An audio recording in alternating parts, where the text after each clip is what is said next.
Có bác nào đăng ký MTA 325 này không nhỉ?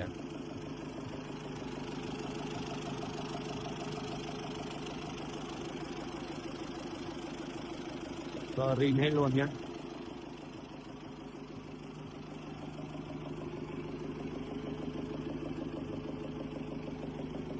Tổ trước có chỗ nào có hết đấy. Ổ về cái tập khá là ok luôn.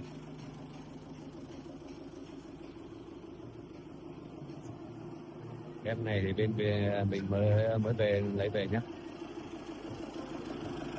Trợ lực Bento Stoker.